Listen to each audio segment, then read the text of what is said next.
Selamat pagi, salam sejahtera. Terima kasih kerana bersama dengan saya di Nazilin Unity Channel. Hari ini sekali lagi Tun Mahathir kena serang habis-habisan. Ini apabila kemarin dahulu Mahathir mengatakan bahawa beliau membayangkan Anwar Ibrahim sebagai seorang yang tak mengenang budi. Namun demikian, tindakan beliau itu seperti membuat bola tanggung.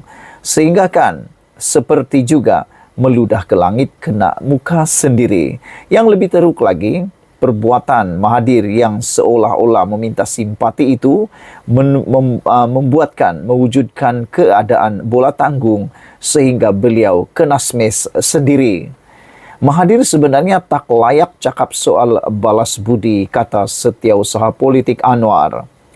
Dr. Mahathir Mohamad tidak layak untuk bercakap tentang membalas budi, khususnya terhadap Perdana Menteri Anwar Ibrahim, kata Setiausaha Politiknya Azman Abidin.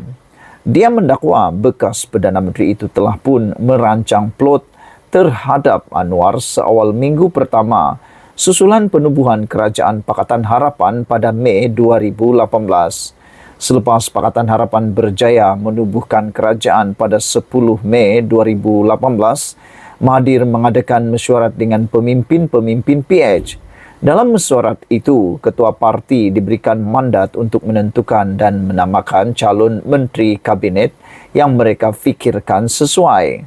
Syaratnya adalah ketua parti akan serahkan nama calon dan Tun Mahathir selaku Perdana Menteri akan menentukan portfolio menteri.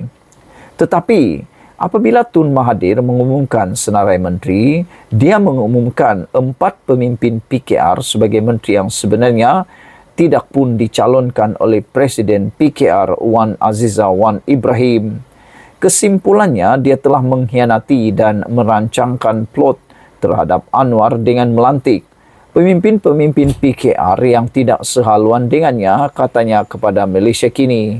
Dia berkata demikian ketika mengulas kenyataan Mahathir yang membidas Anwar ekoran tindakan pihak berkuasa menyiasatnya ketika ini. Mahathir menganggap Anwar tidak mengenang budi kepada dia dan bekas Menteri Kewangan Daim Zainuddin. Bekas Perdana Menteri itu menyindir tindakan kerajaan mengadakan siasatan adalah sebagai balasan atas bantuan yang diberikannya bersama Daim semasa membantu Anwar pada 2018 untuk pilihan raya kecil Port Dickson. Apabila saya menjadi Perdana Menteri kali kedua, sepanjang tempoh saya, Anwar dibebaskan dari penjara, kata Mahathir. Kemudian dia mau bertanding dalam pilihan raya Port Dickson. Saya dan Daim berkempen untuknya, kata Mahathir lagi. Saudara-saudara sekalian, yang lebih menarik ialah apabila saya dan Daim berkempen untuknya, kata Mahathir, tetapi akhirnya beliau dan Daim pula disiasat oleh SPRM. Azman bagaimanapun tidak mendedahkan nama 4 pemimpin yang tidak dicalonkan oleh Wan Azizah itu. Pada 2018, PKR mendapat 7 menteri kabinet termasuk Wan Azizah dilantik sebagai Timbalan Perdana Menteri merangkap Menteri Pembangunan Wanita, Keluarga dan Masyarakat. Antara lain ialah Muhammad Azmin Ali, Zuraida Kamaruddin dan Saifuddin Nasheshian. Saifuddin Abdullah, Menteri Luar, Barubian, Menteri Kerja Raya dan Xavier Jayakumar. Kemudian pada Februari 2020, Azmin, Saifuddin, Zuraida dan Barubian mengumumkan keluar dari PKR menerusi langkah Sheraton mengakibatkan kerajaan PH tumbang selepas mentadbir selama 22 bulan sahaja. Barubian tidak menyertai kerajaan PN di bawah Perdana Menteri Muhyiddin Yassin, sebaliknya menyertai Parti Sarawak Bersatu PSB yang merupakan parti pembangkang. Sementara itu, Xavier pada Mei 2021 mengumumkan keluar PKR dan menyokong PN selepas terpalit dengan dakwaan rasuah. Dalam perkembangan berkaitan, Azman mendakwa selain Anwar dan PKR, Mahathir juga mengkhianati rakan PH lain selepas mengumumkan meletak jawatan sebagai Perdana Menteri tanpa mengadakan perbincangan dengan pucuk pimpinan PH. Matlamatnya adalah dia menjadi Perdana Menteri semula dengan sokongan dengan semua parti dan tidak perlu menyerahkan pentadbiran kepada Anwar seperti dijanji olehnya dalam ketika bersama PH sebelum PRU 14.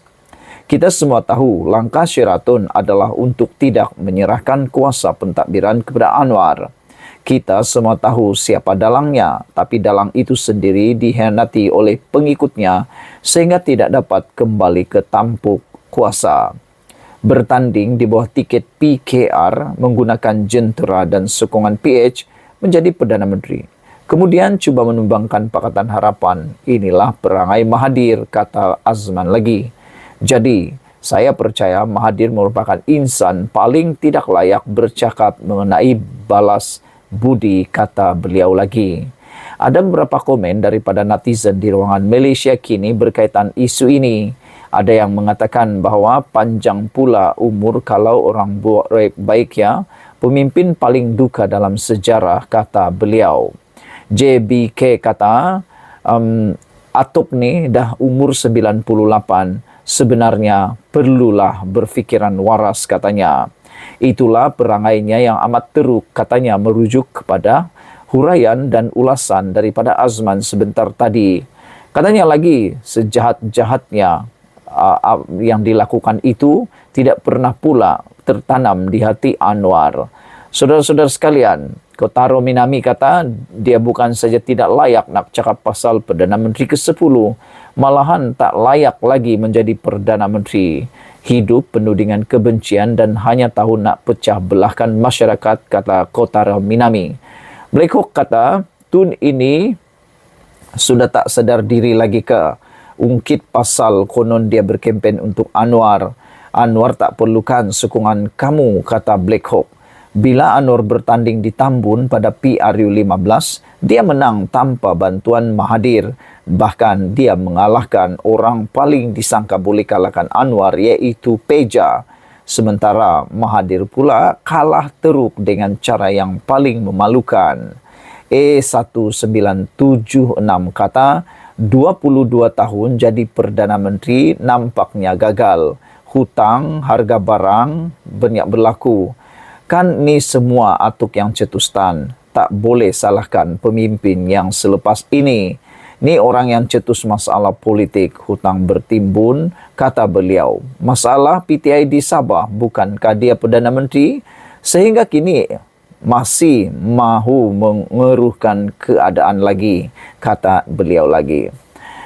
Jimmy Page kata, tak benar tu. Tun memang nak bagi dekat Anwar sebagai Perdana Menteri. Ada orang pergi ke Istanbul pada bulan Ogos 2018 dan bawa offer kepada Anwar. Ramai MP UMNO nak join PKR sampai Anwar dan PKR ada 70 kerusi parlimen, katanya lagi. Itu semua kata Jimmy Page. Red Patriot pula kata, Atok ni mendapat sedikit kerusi tak boleh jadi Perdana Menteri atas alasan sokongan PH.